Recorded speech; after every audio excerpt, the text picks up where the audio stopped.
இய்யாக நஅபுது வ இய்யாக நஸ்தஈன்.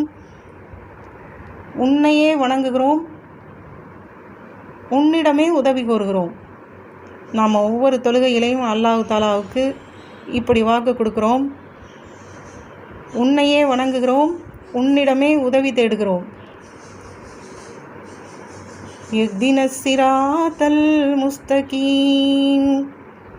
எங்களை நேர்வழியில் நடத்துவாயாக.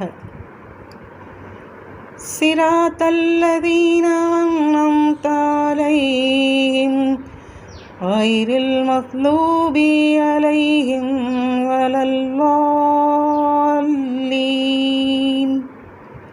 ஆமீன். உனது அருளை பெற்ற நல்லடியார்களின் வழியில் நடத்துவாயாக. உனது கோபத்திற்கு ஆளானவர்களும் வழி தவறி